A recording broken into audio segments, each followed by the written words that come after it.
Can you say I'm Worthy De Jong from Team Netherlands and I'm an Olympic gold medalist? Worthy De Jong, the most dynamic player in 3x3, put on an absolute show in Paris. The game-winning shot was a shot of legends, iconic in OT over France. We got Amster. Damn. Amsterdam back in the mix, led by, of course, Worthy De Jong, the gold medalist himself. So we'll see how they play today. Good job. Good boy. Is Worthy going to take that next step, have to make that transition from being scoring champion to actual champion? Now, I know you know about Arvin. He's a shooter, he's a slasher, he's a veteran, he's an Olympian. Ja.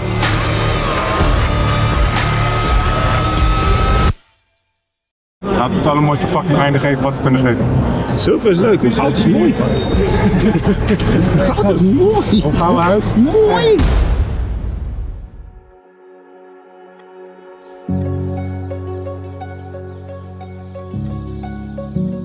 For me personally, it was really good to get away for a week. It gave me time to reflect on what happened, just enjoy moment for myself. After one night in Paris with the guys and family and friends, me and my wife directly went back to Lithuania that morning. 5 days later, we had the wedding. I think we didn't sleep that night. Went in the plane, called the bus for a couple of minutes, and then go back to the next thing and get a new piece of gold.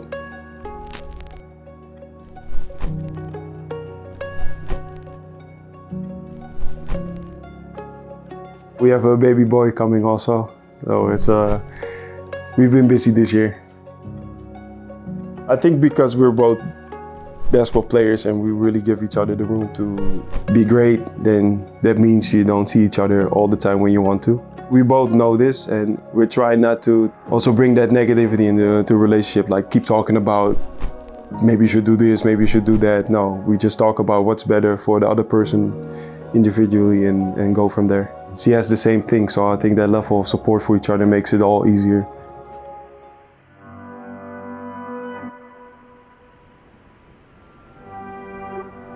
We are in Noordwijk.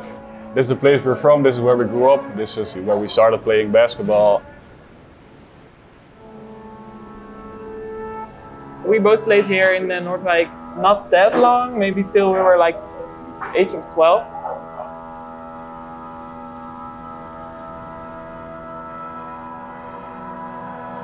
I played in some nice teams here, and I think I left when I was around 16. So until then I played here, and you know, it's different to develop in a small club, but it also gives opportunities. You can play with older teammates, so it's different, but I think for me it was perfect.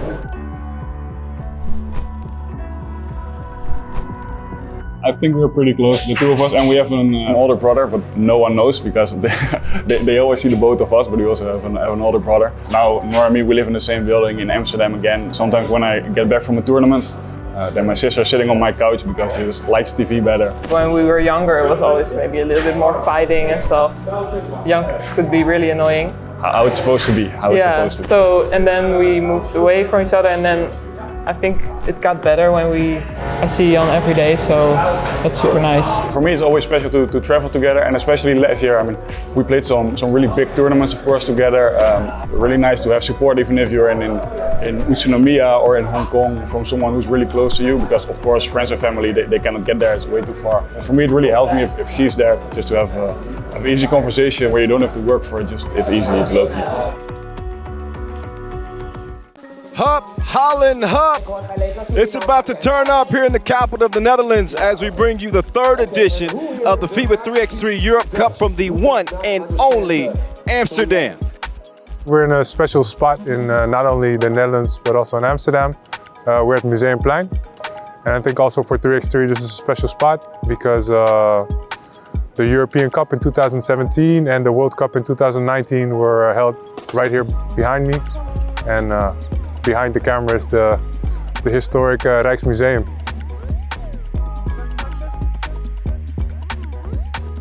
For me, those tournaments were basically the first time I saw a competitive 3x3 basketball. In 2017 was the first time, you know, we could be here in the stands and see our national team perform. And in 2019, when the World Cup was there, and also we already knew, the world knew that 3x3 was going to be an Olympic discipline. It even had more of my attention because it was always one of my dreams to participate in the Olympics. In 2019, I called the coach and said, hey, do you maybe have a spot for me in the selection, in Team Amsterdam or whatever? Can I try and prove myself? Making that call, talking to Dimeo a little bit, because I knew Dimeo from 5-on-5 in the Netherlands. We had some good conversations and I went to practice a couple of times. I think from the very first point that I entered the program, I think we started to become more and more professional. That's the attitude of the players, that's the staff that's around it, so that's the coaches, that's strength and conditioning, it's food. It's like, it has to be a complete picture if you want to perform at the highest level and reach the ultimate goal. I think those things all improved year after year after year. I think for me, a big one entering the program was Worthy.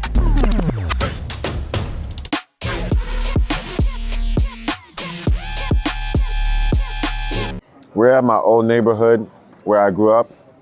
A lot has changed, but this is Gansenhoef.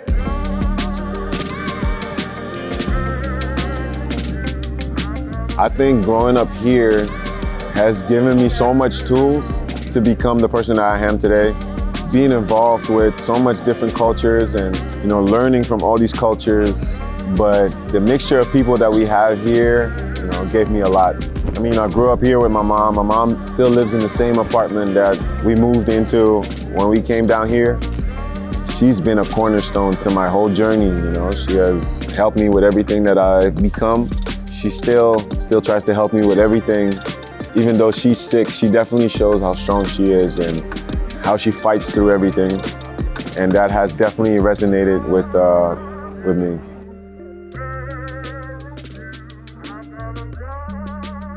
I never had an Olympic dream to begin with. I grew up just wanted to play in the NBA or at least become the best player I could be. But to play at the Olympics was never a dream. I know from 3x3 Unites, Mark Schuurman came to me in 2017 or 18 and asked me to join this 3x3 journey, but I wasn't ready to get out or step out of 5-on-5 yet. So I stayed there and I continued to grow in 5-on-5 and became the player that I became eventually. But at a certain point during my career, I didn't like the sport anymore. I felt out of love. It wasn't giving me what I once upon a time got from it, the energy, the enjoyment. So I made the choice to stop. Cannot wait to see. It is the debut at this level for one of the Dutch basketball legends, Worthy. Oh, there he is. Yeah, well, there goes that man. There go that man. Worthy De Jong. That's when I crossed paths with 3x3. I started my last season 5-on-5, started practicing with Team Amsterdam. And it brought me back the feeling as, that young kid falling in love with the sport all over again. And that's when I made the decision. It's Worthy De Jong. De Jong. Yes, sir. Okay. I think every year the Olympics get closer. We as a federation, as a team, as an organization, you can feel get more. We want to take that extra step, but also as myself, I do that every time before the Olympics, like 2 years, year and a half. I make sure that I'm in the best tip-up shape, not having an extra fight here or there, looking at my diet and all these type of things that can help you out extra. Like, I put that pressure on myself. If I want to make those things, I want to win.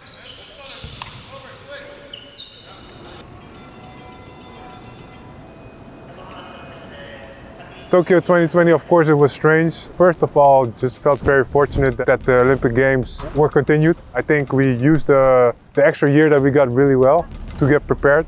For me, it was really good because I had an extra year to get adapted to the game.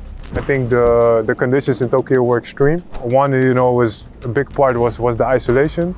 We also had a little bit of bad luck because even though I think chemistry-wise we weren't at the high that we could have or should have been. Ross got injured, he dislocated his finger against Belgium, which in the end I think was part of why In the end, we didn't have the legs we wanted to have because we had to play one game with 3 players, basically.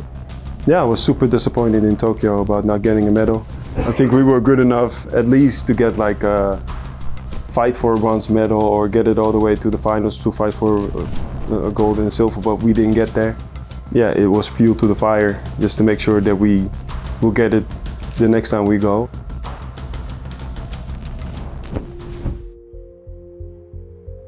After the season of 2022, where we knew there was a chance to qualify automatically for the Olympics by being top 3 as a country, there was some intense discussions about what was the right strategy. The idea was to eventually to go with 2 teams, although my personal preference honestly was to make one strong team, because I really believe in chemistry and I really believe that as players you have to get to know each other. But the federation decided at the first point in time different.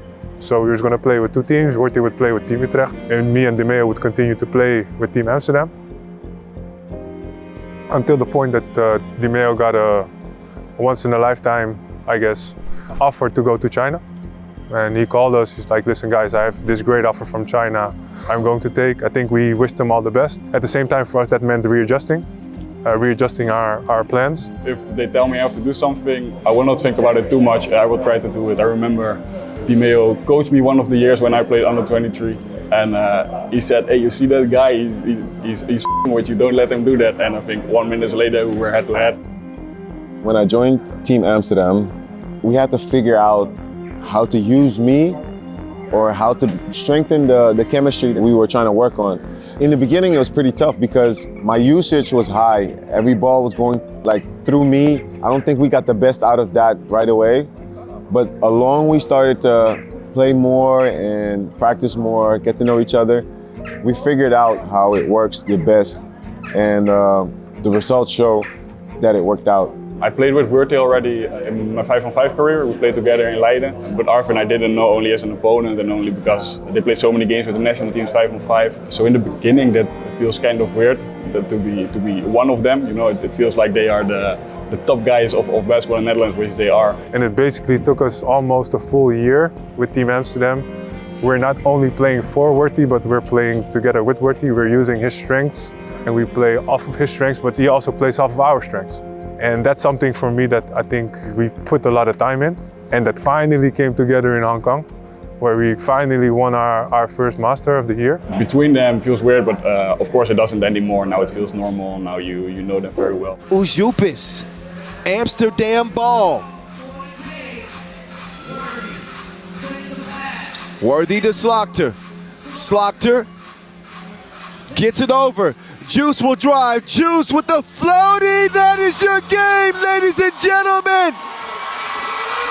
Amsterdam have reached the top of the mountain for the first time in 2023. He is worthy of the hype, as is Amsterdam High Pro. They win it here in Hong Kong over Wout Alvarez Hop Trans. 21-17. We only gonna get better. We only gonna get bigger.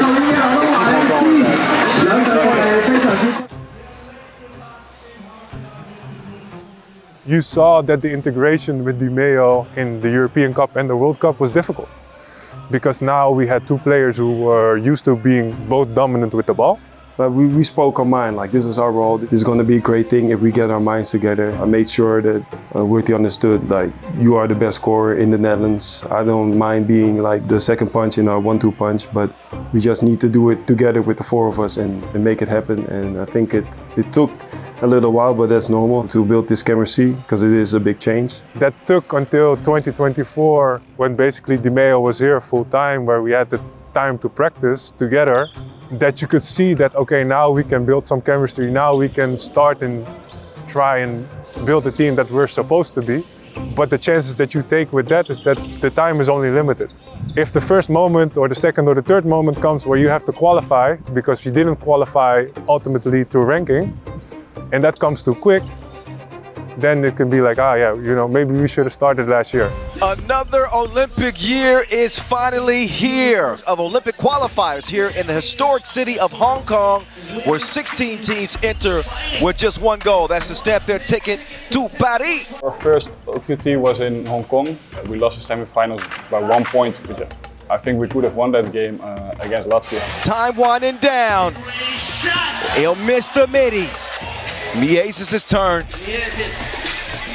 He'll cross, he'll shoot. Miezis is a killer! We know that Latvia is a tough team to beat, you know, so it was the rounds before that where we could have played better and grew more, but it had to just be that way.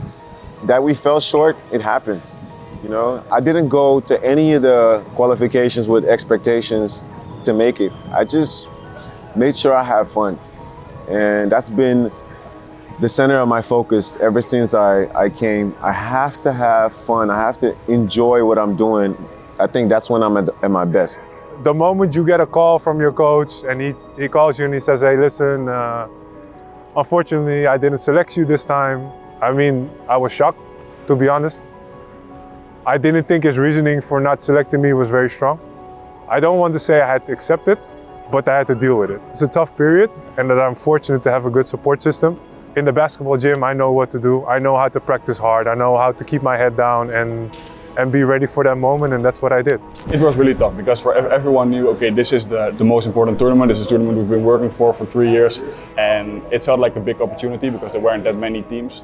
And it was really tough to lose that one. Also, the women lost, so that was kind of disappointing, but we knew we had a good team, we had faith in ourselves, so we knew we'd have a big chance at the second one. Disappointed a little bit in the first OQT. Here they are again. How do you like each team's chances? They did make some substitutions. Both the Slagters are in. Now, I know you know about Arvin. He's a shooter, he's a slasher, he's a veteran, he's an Olympian. Yeah. So he's going to bring all of that to the Dutch men's team. The question for the men's team is Worthy going to take that next step? I think all great players have to make that transition from being scoring champion to actual champion. So I won a Masters last year on the World Tour, but he's got to win when it counts. There's no bigger stage than right here, right now, with an Olympic ticket on the line. We changed the lineup a little bit because Brian Alberts, he played the first OQT, and then Arvin came back for the second one. I think we clicked at the second Olympic qualification in Japan. We figured it out. There was no, I need a chance to get the ball here, I need a chance to get the ball there, you need to do better in defense. No, everybody was super focused, everybody knew the role. Biggest change for me personally was going from a ball handler to saying like, okay, I'm gonna be fully inside, so Worthy have more room outside and I can play more under the bucket. And I think when we trusted each other, all four of us, offensively, we felt like nobody could stop us. And everybody took accountability. Everybody was there with one goal and one goal only, and that was to win. And that meant, okay, if I have to put my ego aside or if I have to shoot less shots, then that's what I do. And the level that we played at in Dimeo was insane. So here we go, Hype Worthy with the rock in hand. Final 10 seconds of the men's final. Hype has it poked away, it's stolen. One last shot as the Netherlands say au revoir to Lithuania and bonjour to Paris. They got the ticket. They got the golden ticket. Netherlands are going back to the Olympics. You can see it off my face and my reaction when we qualified, but there was disbelief. One way it was like, we really gonna go to the Olympics now, and on the other side it's like, it happened? Like, we're going now? Man, you stole my speech. I was preparing something to say after the game, try to keep my mind off of this situation, but you got it spot on, man. About 2 years ago or something, a year and a half, whatever, we came with a goal, man. I came with something, and to accomplish it, you know, along the way, with a lot of, man, the last couple of years been tough, man. Going through a lot of things personally, switching on the game, you know, a lot of things going on. This shows that hard work pays off, man. I know my kids are on vacation and they probably don't see it, but they will know. The moment was very special because Zoe was there and my parents were there. That made it a magical moment because you get to share that moment with them. Yeah, I was excited, but not as like I don't want to quote the great basketball players, but the job was not done. We had the first step, it's great, we celebrated, we had the drinks, our laughs, but we did not win a medal. We were here 4 years ago. After qualifying against Lithuania, the feeling was like there is a chance for redemption, because when I wasn't in the team in Hong Kong, I had kind of put the Olympics away because I expected not to go to the Olympics, not to make the selection anymore, but at the same time tried to be ready for the moment. And with the way we played, I was like, man, we can get a medal. De la cité à Saint-Germain-des-Prés, un monde entier sommeille. Arriving at the Olympics was just like nothing you ever seen before. This time I was actually more excited in Paris because it was not with COVID. So now it's a full village, you can walk around. We were allowed to talk to other athletes in the Dutch house. I think we went to the Olympic Village about 5 days before our first game.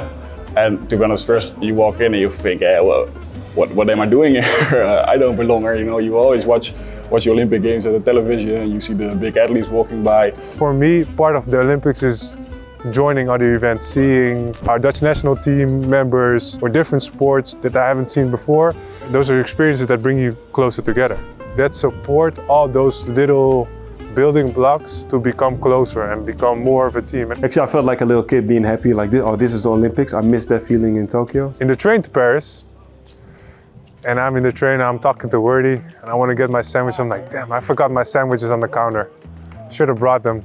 And then I thought, I forgot something else as well. It's my shoes. Arvin forgot his basketball shoes to the Olympics, but I brought 2 pair and we're the same size, so we could at least do all the practices on my shoes. Luckily I have a good wife, a great wife, the best wife. She immediately goes to DHL, express ships my shoes, and instead of they're in 1 day, they're in 4 days. So I got a little bit nervous, but I have great teammates, so Jan brought extra pair of shoes. So at the end, luckily I had my shoes.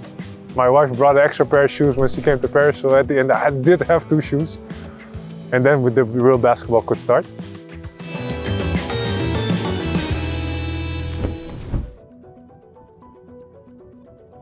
And then it finally happens, you know, you play your first couple of games in the pool, which I didn't expect it was gonna go that solid, but it feels like every game that we won or lost, we grew. And that was a very important part for us. You know, you can see that we peaked at the right moment and we really worked towards that moment. I think we started off very well. We didn't look like we felt a lot of pressure. We played really well against China. We played against Latvia. We got our ass handed to us. But we talked about like, okay, you know, Latvia was right here the whole time.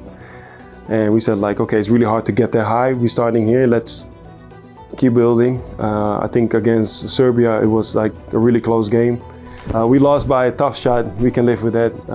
But we felt really confident. Like if we play like this, then every other game, we're definitely gonna win. And I think after that game, offensively and defensively, we were like on point. But then we had to recuperate. We had France, that second game of the day. And I think that's where you saw our grit. That's where you saw we could bounce back. I think we played a really good game against France, and that gave us momentum in the tournament. In the game we played against the USA, when we played a little bit later and during the day, and there was more people maybe almost already outside the venue than there was inside, was already great. And we knew the game against the USA, we knew we had our ultimate chance to directly qualify and get the extra night off, because Serbia had lost Lithuania before us and we were pumped. Of course, you know, for the US it was a tough situation. They were playing with 3. I think they did an amazing job, although they, you know, did not come out of the group. But playing with 3 for so many games is unbelievably tough. But we knew we came for the kill.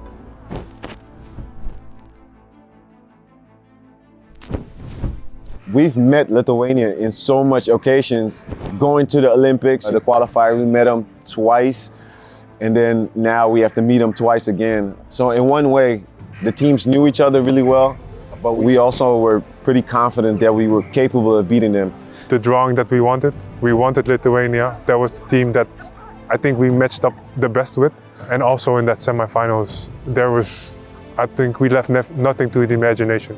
It was our game from the very first moment until the last moment.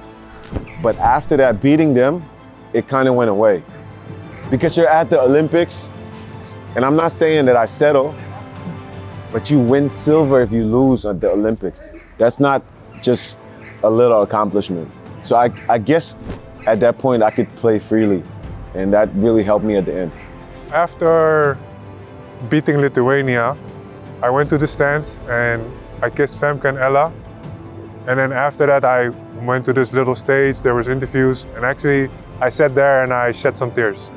And it was the first time I shed tears. Like the time before was 9 months ago when Kevin, my son, was born. So that's how much that moment meant for me. The realization that you have reached your goal. That moment was 15 minutes of euphoria, where we were super happy. We got together, we were jumping on each other's necks and backs and he did it. And then it was like, but man, we have a chance to go for the ultimate goal. And then we walked out, and everybody's hyped and happy, of course. And I think then Arvin started the speech about that he's proud, but that we need to be ready for the next game. And then Dimeo, he said, it goes pretty viral in the Netherlands, and that silver is fun, but gold is way better. We all said it, from coach to players to the physio, was like, this is nice, but this is not it yet. Like, we all wanted that gold. There was no doubt in our minds that we were settling with silver, that would be okay.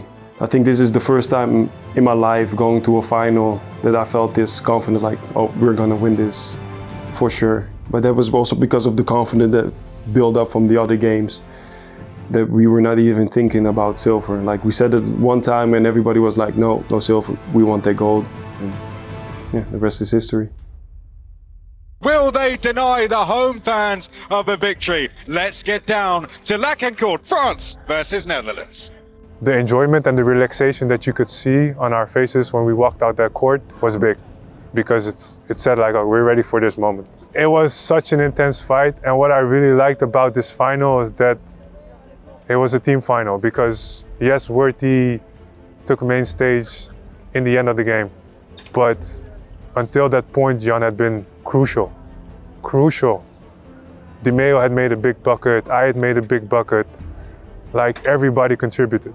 I think we played a really good game. To be honest, the first 7-8 minutes, I was thinking, okay, if we keep playing like that, we have to win this one. When the moment was there, we had the ball for overtime.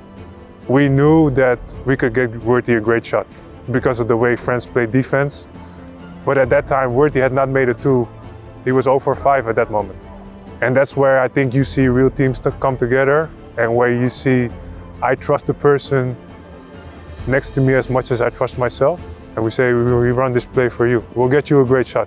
To be able to take that last shot is because the team was rebounding, so well. We played that last overtime. I get that first shot right away. What I felt like was a good shot. Or I miss, they get the rebound, they get an easy score. At that point, I was nervous too, because I left the shooter open.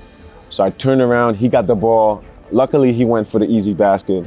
And I told Arvin to go back out with the ball. Got open, I was at the top of the key, and I was kind of lucky, but from where I was standing, I could see the shot clock to my left, so I didn't have to turn around or anything. So I knew how much time I had to let a shot go, and dribbled to a spot where I usually take a shot like this. So I just went. Dangerous moments for the Netherlands. What will they choose? De Jong is going to put up a 2. Oh my goodness! He has done it! Worthy De Jong! I didn't even see it on the court. I didn't even see the last shot. We called out the play. He did it. I was ready to grab a rebound to get ourselves a second chance. And when I saw the ball going in, I knew it was a 2-pointer. I don't know how. I just knew it was a 2-pointer. When I look back at the shot, this is an unbelievable shot. Every time that people ask, it's like, what went through you? It's the same thing. Like, just at the qualifier, just can't believe that it really happened. I was also crying. I cry always when something beautiful happens, but yelling, crying, my voice was gone for a few days. I don't know, it was so crazy.